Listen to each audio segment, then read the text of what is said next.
இன்னைக்கு வந்து பார்த்தீங்கன்னா சாய் ராஜகோபால் அவர்களுடைய இயக்கத்தில் வெளிவந்திருக்கக்கூடிய ஒத்த ஓட்டு முத்தையா படத்தினுடைய விமர்சனத்தை தான் வந்து பார்க்க போகிறோம்.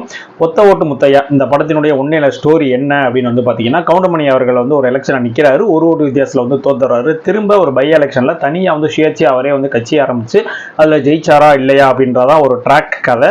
இன்னொரு கதை என்னன்னா, தன்னுடைய தங்கச்சியான 3 பேருக்குமே வந்து ஒரே வீட்டில் தான் வந்து பொண்ணெடுத்து வந்து கல்யாணம் பண்ணுவேன் அப்படின்ற மாதிரியான இன்னொரு கதையும் வந்து போயிட்டு இருக்கு. ஸோ இதுக்கெல்லாம் முடிவு என்ன வந்துச்சு அப்படின்றதான் வந்து இந்த படத்தினுடைய ஒன்லைன் ஸ்டோரி. இந்த படத்தினுடைய பாசிட்டிவ் நெகட்டிவ்ஸ் அதெல்லாம் பார்க்கறதுக்கு முன்னாடி ஒரு விஷயங்கள் வந்து சொல்ல விரும்புகிறேன். என்னன்னா, கவுண்டமணி அவர்கள் வந்து எவ்வளோ பெரிய லெஜெண்ட் அப்படின்ற மாதிரியான விஷயங்கள் வந்து உங்களுக்கு தெரியும். அதை வந்து நான் வந்து சொல்லணும் அப்படின்ற மாதிரி அவசியம் இல்லை. ஆனால் இந்த படத்தில் அவர் டோட்டலாக வந்து பார்த்தீங்கன்னா, ஒரு ரோபோவை வந்து எப்படி இருக்குமோ அந்த மாதிரி தான் வந்து அவரை வந்து ஒரு நடிக்க வச்சிருக்காங்க. அவ்வளோதான் வந்து அவராலையும் நடிக்க முடியும். ஏன்னா அவருக்கு வந்து கிட்டத்தட்ட 80+ வயசு ஆயிடுச்சு.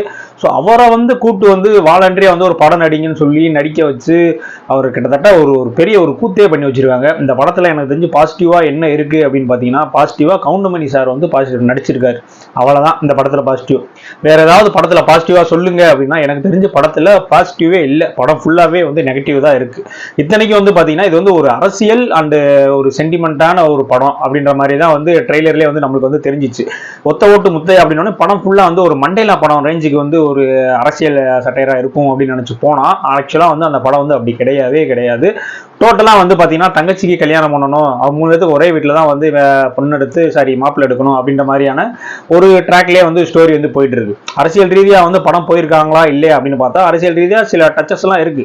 அந்த ஓபிஎஸ் அவர்கள் வந்து அந்த சமாதியில் உட்காந்து தியானம் பண்ணது, சசிகலாமா வந்து அந்த தரையில் அடிச்சு சத்தியம் இந்த மாதிரியான சில விஷயங்கள்லாம் வந்து ஒரு ட்ராக்காக வந்து காட்டுறாங்க. அவ்வளோதானே ஒழிய வசனங்கள் மூலியமாக சில விஷயங்கள்லாம் இருக்குதே ஒழிய நீங்கள் மண்டேலா லெவலுக்கு வந்து இந்த படம் இருக்குமா அந்த மாதிரியெல்லாம் எதிர்பார்த்து வந்தீங்க அப்படின்னா கண்டிப்பாக வந்து இந்த படம் வந்து உங்களை வந்து சாட்டிஸ்ஃபை பண்ணாது அப்படின்றத நான் வந்து உறுதியாக சொல்லுவேன்.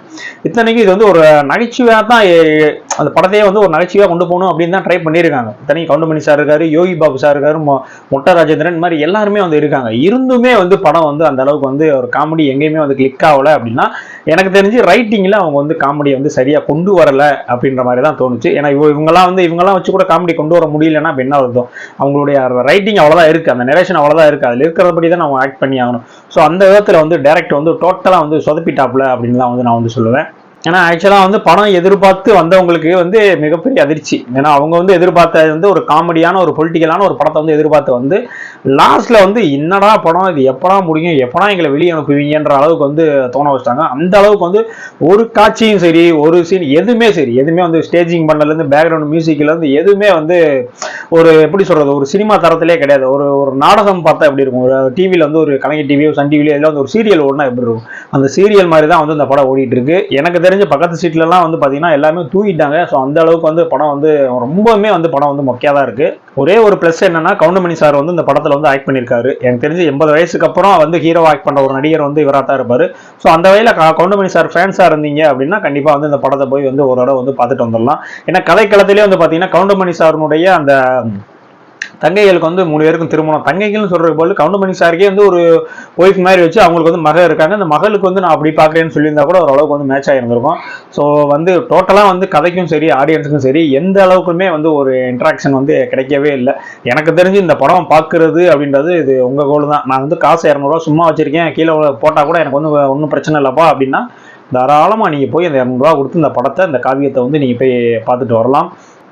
என்ன கேட்டீங்க அப்படின்னா நான் என்ன சொல்லுவேன் அப்படின்னா, நீங்கள் நேராக போய் ஆதித்யா சேனலோ சிரிப்பவனி சேனலோ இல்லை யூடியூப்லேயே வந்து கவுண்டமணி சாருடைய காமெடி கிளிப்ஸ்களே வந்து நீங்கள் போட்டு பார்த்து என்ஜாய் பண்ணலாம் அப்படின்னு தான் நான் சொல்லுவேன். ஏன்னா அந்த லெவலுக்கு வந்து ஒரு மோசமான ஒரு படத்தை தான் வந்து எடுத்து வச்சிருக்காங்க. அது மட்டும் இல்லை, கவுண்டமணி சார் வந்து ஒரு லெஜெண்டு, அவரையும் வந்து கூப்பிட்டு வந்து இந்த மாதிரியான ஒரு அசிங்கப்படுத்தி வச்சிட்டாங்கன்னு தான் நான் வந்து சொல்லுவேன். ஏன்னா அந்த அளவுக்கு வந்து ஒரு மொக்கையான ஸ்க்ரீன் பிளே, ஒரு மொக்கையான படத்தை தான் வந்து எடுத்து வச்சிருக்காங்க. என்னை பொறுத்த வரைக்கும் இந்த படம் வந்து ஒரு 100க்கு ஒரு 20-30 மார்க் தான் வந்து வரும் அவ்வளோதான் வந்து நான் சொல்லுவேன். டெக்னிக்கலாகவும் சரி ஆக்டிங் வைஸும் சரி எந்த விதத்திலுமே வந்து இந்த படம் வந்து ஒரு சாட்டிஸ்ஃபை வந்து கொடுக்கவே இல்லை.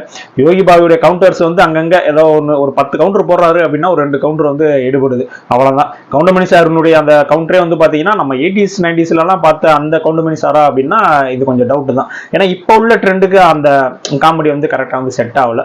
என்னை பொறுத்த வரைக்கும் டோட்டலி இந்த படம் வந்து ஓகே, கவுண்டமணி சார் ஃபேன்ஸாக இருந்தீங்க அப்படின்னா ஒரு தடவை மட்டும் நீங்கள் போய் இந்த படத்தை வந்து நீங்கள் வந்து பார்க்கலாம். ஸோ ஓகே, இதே மாதிரியான அடுத்த ஒரு ரிவ்யூவில் வந்து சந்திக்கலாம். நன்றி.